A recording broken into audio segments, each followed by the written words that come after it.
Hola, bienvenidos to our first show of Latino Communicators this semester. I'm Xochitl Lagunas, your host for today.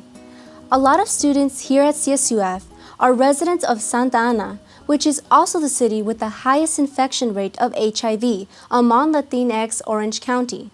Here to speak with us about his personal journey and what can be done is Director of Annual Giving for Radiant Health Center, Josue Hernandez. Hola, Josue, thank you so much for being here. It's a pleasure to have you. Thank you very much for having me. Yes. So tell us a little bit more about your journey, about your story. What happened that made you want to get tested? That's a great question. Thank you very much for having me. And it all started back in 2008. I had a cousin who, years prior, tested positive.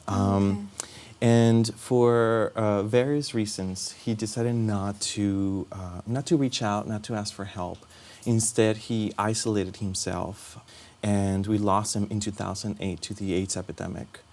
That same year, that motivated me to know my HIV status. Growing up, having an annual physical was not a part of our routine in my family. And so while I was living in San Francisco, I decided to go get tested. Unfortunately, the test came out to be positive. And so that's what really motivated me to find out and reach out for help back in 2008 when I found that I was HIV positive. Yeah. So it must be hard, to finally realize that you're like, okay, now I have to do this step and, move forward. Yes, I could not agree with you more. In 2008, fortunately, I was living in San Francisco, and San Francisco has a lot of resources regarding how to treat HIV. And so while I was living there, in September 2008 is when I found out. I was linked to care. I was fortunate to have health insurance, which is something that not many of us can say nowadays. And so I was able to have that resource available. In talking to my infectious diseases doctor, she recommended that a person who tests positive for HIV can reduce the viral load, be more successful at reducing the viral load the earlier the person starts treatment. So it was a big shock late in 2008 to find that I was HIV positive. I was living by myself. I had fled my hometown. And so I was trying to make it on my own. And while I was dealing with this news, I set up a plan. Emotionally, I wasn't ready to really deal with it, but I knew that there was information, there was medication that could help me live longer. And so in planning with my infectious diseases doctor, I decided to start treatment as early as January 2010. So you're living on your own, and what about your family? Like, how did they react to this? Like, did you tell them right away, or how was the process? So it's been a journey. That is to say that, so I mentioned earlier that I fled my hometown. So I was born and raised near the border of Texas and Mexico. And I was raised a Jehovah's Witness. My father was an elder in a congregation. Sex was never a topic that was ever discussed in my house. Additionally, I also felt I didn't have support at school. I was constantly bullied because I was starting to realize, as I was hitting puberty, that I became aware about my sexual orientation, and so it was hard. So when I fled my hometown back in 2006. I was carrying with me a lot of stigma, trauma. I suffered child neglect, bullying, and ultimately also I had to leave my congregation because I could not be part of the Jehovah's Witness congregation while also being gay. And so I left for San Francisco. 2 years go by, and up until this point, I lost my mother, by the way, in 1992. So I was 5 years old. So dealing with that loss, lack of support, it was not the easiest thing to face. Phase is diagnosis in 2008. And so it's been a journey where I decided to make informed decisions about my life. And so slowly but surely dealing with the stigma, my trauma, childhood trauma. And so it's up until recently that I've been more open with everyone in general about my status. So I was very fortunate that had access to college education. I was able to pursue that up until graduate school. That helped me become more aware of my emotions and have agency about my needs and wants. And that's something that I've been practicing to be able to build up to where I am now. So working at Radiant Health Centers has been an intentional decision to be able to face this part of me. And this past summer is when I finally decided to, and I felt prepared to be able to come clean and be able to disclose my status, not only with my family, but with everyone that I come in contact with. I recently wrote for ANU AIDS America's AIDS magazine, where I wrote I was a guest columnist, and where I shared my journey with coming to this point in my life where I feel more comfortable sharing my status. Oh, wow. Honestly, that must have been very hard. It's like you're dealing with so many things. You're living on your own. You have to find a way how to, like, stay strong. That must have been very tough. It was, and it has been. It's not the easiest thing. Being diagnosed with a highly stigmatized disease is not the easiest thing to do, especially when I needed social support.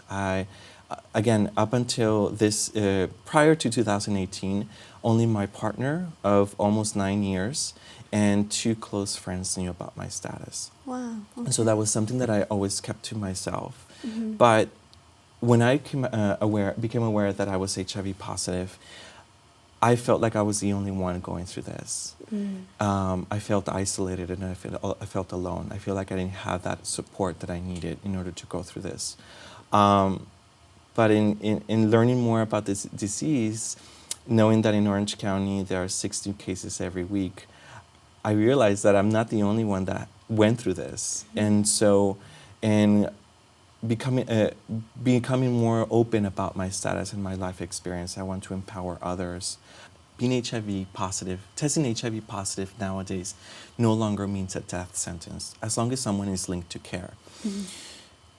One of the very important factors that I later learned was that when I started my treatment, my medication, I was able to become virally suppressed. What does that mean? There's an international campaign called U equals U. It's undetectable equals untransmittable. So since I started my medication, I've been very fortunate to become virally suppressed to the point that my viral load is undetectable and therefore untransmittable. So I can share with you, again, my personal example. I've been with my partner almost 9 years, and he is HIV negative. And so that's part of what we're doing at Radiant Health Centers. We want to make sure that we raise awareness either to prevent further new infections, but also support those who are HIV positive to the point where they can get to become virally suppressed, undetectable, and untransmittable.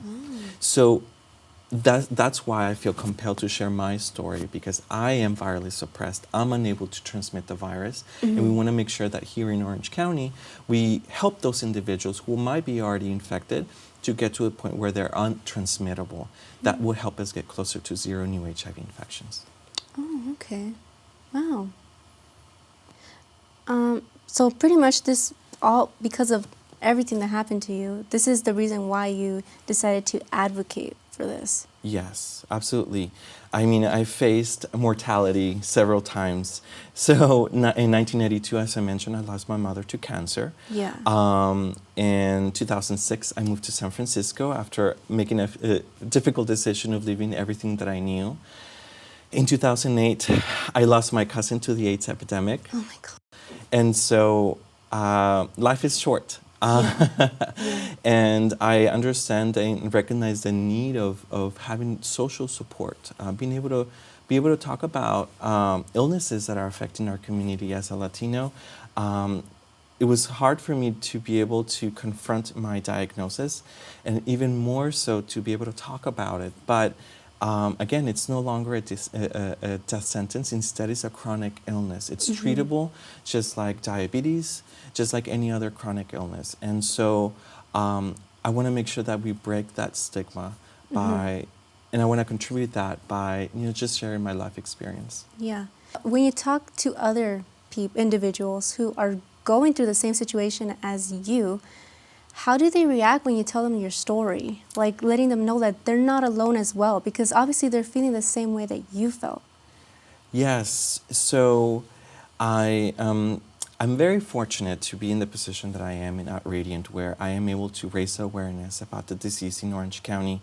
But I do it more to raise awareness about the type of work that Radiant is doing as a whole, as an agency in Orange County.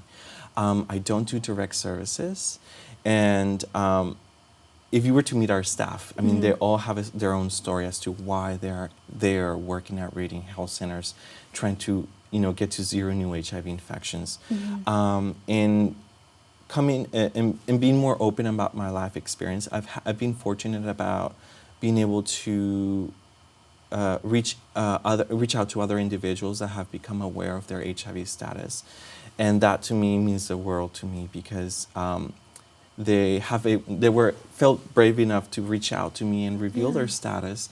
But not only that, they've been able to say that they feel comfortable knowing that there's someone else out there that feels a little bit more comfortable sharing their status, and that means everything to me. It feels so rewarding to know that there's people out there that are dealing with this, but they don't feel alone. Yeah.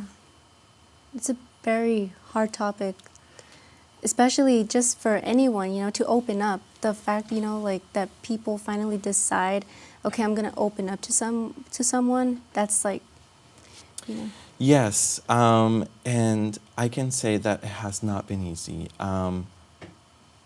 In order for me to be able to get to this point, a lot of other basic needs in my life had to be met, such as I mentioned earlier, being able to explore this emotionally, but also having the emotional support of my partner.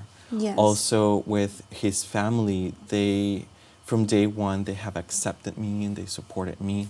Oscar's parents, earlier this year, when I shared with them my status, they said that the only thing that mattered to them was that I was healthy, and the only thing that they knew is that they loved me. And so in order to be able to have that, in order to be able to share my status, I needed to have these other things first, these other types of support that I needed in order to feel more comfortable, within my skin, to then be able to share my story. Yes. A lot of it's hard to say too, because during that time you're going through so much, but also self-love.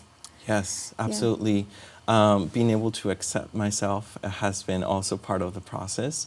But I come back to here in Orange County, I want to raise awareness. I want to be able to empower others, whether they're HIV positive already or if they're at high risk. Yeah. The Latino population has the highest infection rates here in Orange County.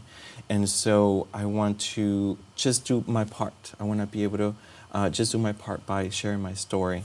But I understand that not many people out there might have that type of support that they might need in order to be able to ask for help. And that was a story that happened to my cousin David. He didn't feel like he could share it. He didn't feel like he could ask for help. And ultimately, we lost him. Wow. And that shouldn't be the story for anyone living in Orange County, because there's so many resources. But I still understand that there's that stigma attached to this disease. And so we now know how we can be prevented, but also stigma kills. And so we want to make sure that I want to make sure that by sharing my story, it humanizes this disease a little bit more, and it becomes more acceptable to be able to talk about this. Yeah. Wow. Thank you so much, Josue, for sharing all of this information. Definitely everyone needs to support each other no matter what it is that they're going through. Absolutely, I agree. And there's no better way than staying informed, and I offer private tours regularly at Radiant Health Centers. If someone out there is interested in learning more about what they can do in order to help us get closer to zero new HIV infections in Orange County, please feel free to contact me. Or also, if you want to know, simply just want to get tested, we offer free HIV tests. They're confidential, absolutely, and they come with a counseling session. And so whether you're interested in volunteering or simply get tested or get more help, we're here.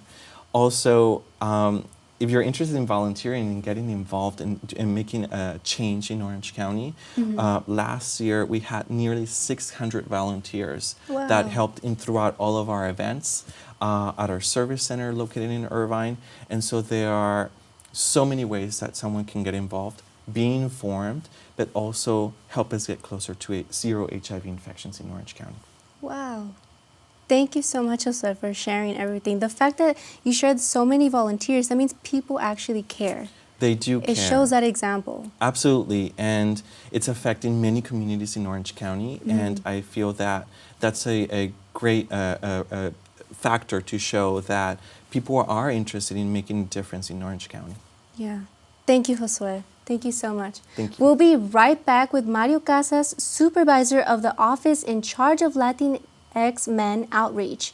He will be talking to us about what is being done to combat these statistics. Don't go anywhere. Mírate. Eres la mejor. Eres imparable. Nada puede desviar tu rumbo. Espera, se parece a tu auto. Oh, no. Esto lastimará tu cuenta bancaria. Ahora estás viendo torno a $10,000 en multas, honorarios de abogados y el aumento de las tasas de seguros. Vamos a tratar de nuevo. Buena idea. Porque manejar entonado es manejar borracho. Hello again. We're back with Mario Casas, who is the supervisor of the office in Santa Ana. Hello, Mario. Thank you so much for being here. It's a pleasure to meet you. It's a pleasure. Thanks for having me. Yes, Mario. So let's take a deeper dive into these numbers. And what are you and the organization doing to reduce them? So just like Jose mentioned earlier, our agency has many different events and different health fairs, if you will, that we attend to try to reach out to our Latino community. We call them outreach events. So we send our staff to different events. Like I said, we either send them we try to find our clients where they are. Like, for instance, for the LGBT community, we send them to nightclubs, bars, and places where we know we can find them. And when we're trying to reach out to the community at large, then we usually send them to health fairs. And it's more like a word-of-mouth conversation, kind of. When we see people walking around the health fair, we let them know about our services. We try to empower them to get tested for HIV. Unfortunately, for the Latino community, and I'm going to say we because I'm Latino, we don't like to get tested. We're so afraid of the word HIV, even AIDS, that we don't want to be linked to that word ever. And it's like there's like this fear that it's hard to explain. And it's very sad. It is very sad because, just like Josue mentioned earlier, we're the #1 community affected in Santa Ana, here in Orange County. It's happening. It's actually happening among our community. It's there, and we're being affected by it, and it's pretty depressing. Actually, it's sad, if you will. It's like there's already the statistics are there. And despite the fact that there's so many and people are being told, they're still not doing the part to, get tested, right? Yes, we try. The resources are there, just like Radar, the agency. That's our purpose, to get people tested, to put the information out there, to find them, to link them to care, to give them all these resources. And if we don't have them, to refer them to agencies where they have them. But they still don't want to use those services, and their services for free, and it's pretty sad because in our community, if it doesn't hurt, it's not doing anything. Nothing's really happening. And with HIV, let me break it to you, it is happening, and it's Yes. damaging your body. It's damaging your health if you don't do anything about it. So unfortunately, for some of our clients, we find them at the very last stage when they're Yes. already on that 8th stage, and that's very unfortunate. It's very Yeah. unfortunate because it can be prevented. This is a topic that it can totally be prevented. We're just afraid of it. We're Yeah. just afraid of it. I mean, I feel like we stay with the mentality of the 80s, where like if you had HIV or AIDS, you were gonna die. Yeah. And we still haven't moved away from that mentality. It's totally different nowadays. It's like, okay, it is. I don't even call it a disease. I refer to it as a condition. As living with HIV is living with a condition. Like it's like someone that doesn't have an arm. It is living with a condition, but he can have a normal life. He or she can have a normal life. It's the same thing with HIV. And in our Latino community, we still don't think that way. It's so hard to break the stigma.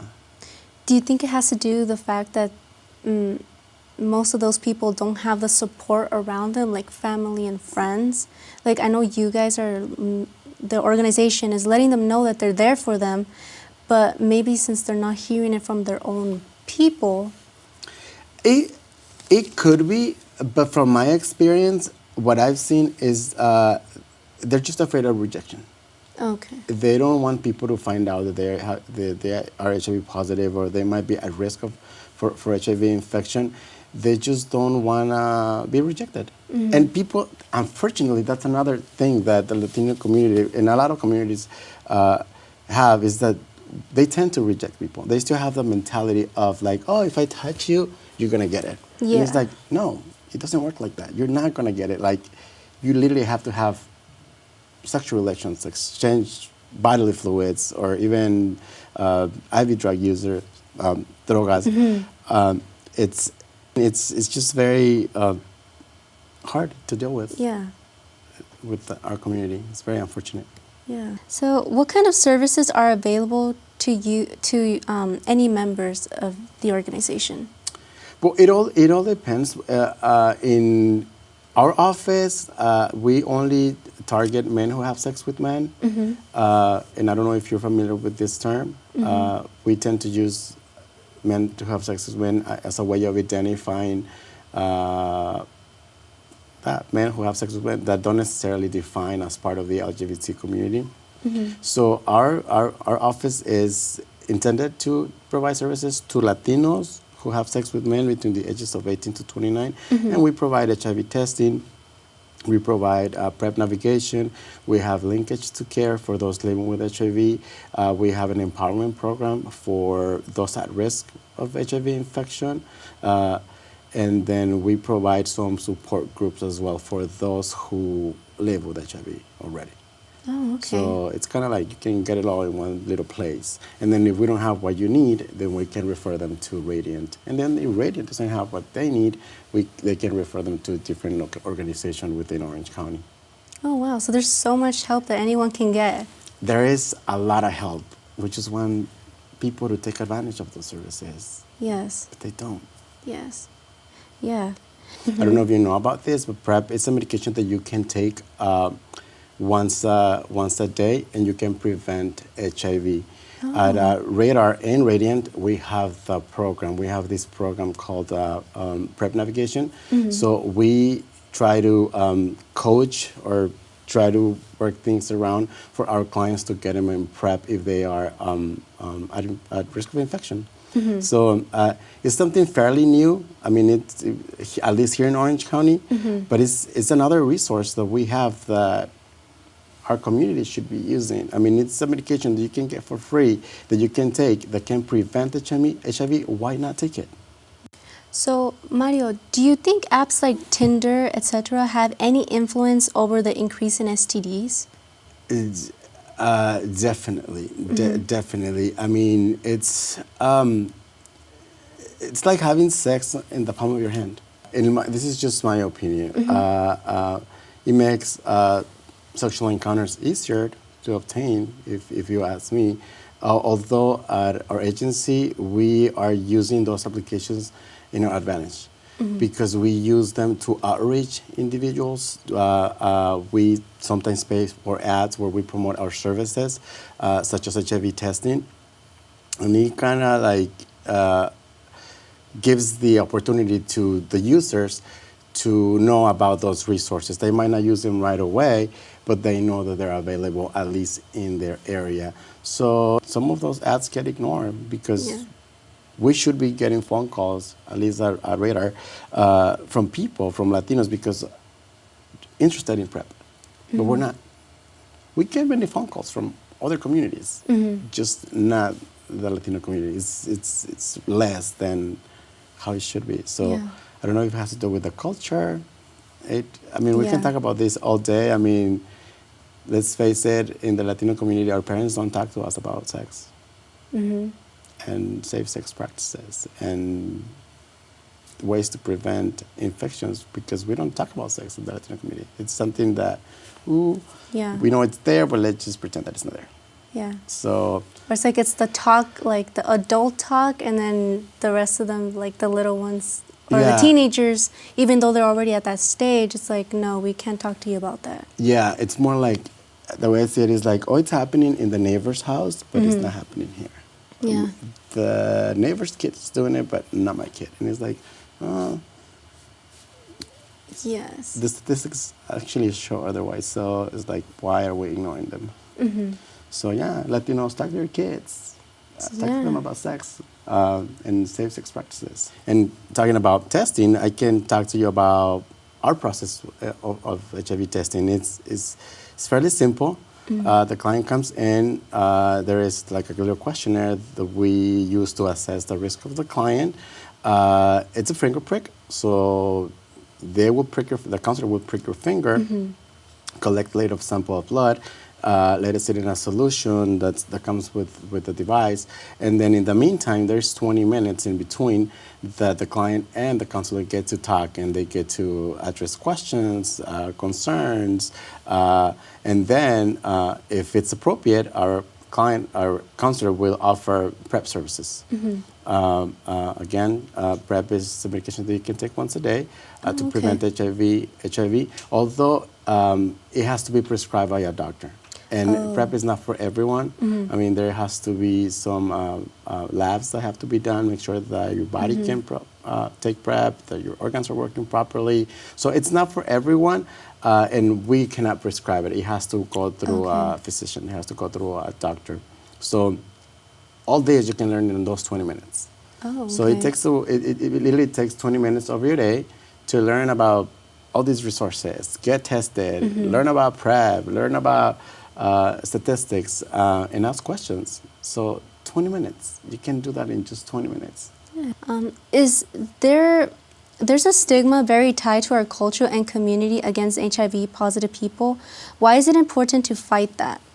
It'll be completely breaking the stigma, and it will be more accepting for those living with HIV. Just like Josue mentioned earlier, it's important for us to understand that someone that's living with HIV that's undetectable, just like he mentioned, is not spreading that disease. And that's something that most people don't know. Like, those who are spreading HIV are not those who know they have it and are taking medication for it. It's those who don't know they have it. Those are the ones that are kind of spreading the infection, and that's why we try to do testing in many events and try to empower the community to get tested, and because we want to find those individuals who are the ones that are spreading it. So, and it comes down with, it goes back to the stigma again. It's like, the stigma is what's affecting everyone's, because they don't want to be associated with HIV. Yeah. Or they don't want to admit that they are sexually active, or they don't want to admit that their kids or themselves are being sexually active. It's because we don't talk about it. So stigma is the big problem in our community. It's the huge problem, if you ask me. Yeah. So it's like everything will get better, at least, if people were actually open about it, and parents would actually talk to the situations like this to their the younger generation, Yes. technically, so that there could be a difference. So yeah, education starts from home, and I think parents have. It starts with the parents. It's. I mean, we have to talk about it because if we don't, then we're never going to end with situations like this. I don't want to say a problem because it's not a problem, but it's. We're just never going to end with that disease, if you will. It's. I mean, it takes two to tango. I always say that. So it takes your parents to talk to the kids so they can get educated, because at some point in their life they're gonna become sexually active, and guess what? That's the number one way you can get infected, through sex. Yeah. Thank you for sharing all these informational topics here. It's very interesting that you're sharing this, because a lot of people don't know that they need to be informed, and maybe it just takes someone to tell them, it's time to step up and do something about it. Yeah, it's time to not pretend that it's not happening, because it is happening. It's among us, and it's here. It's here. So Latinos, hace la prueba, puedes vivir con el resultado. Thank you, Mario. Thank you for sharing this information. If anyone has any questions or concerns about the organization, where can they find this? They can find us on Facebook. They can under Radar HIV Testing. Give us a like, and usually that's where we promote our services, and all of our information is there. Radar HIV Testing. Okay. Thank you, everyone, for joining us. Have a wonderful weekend.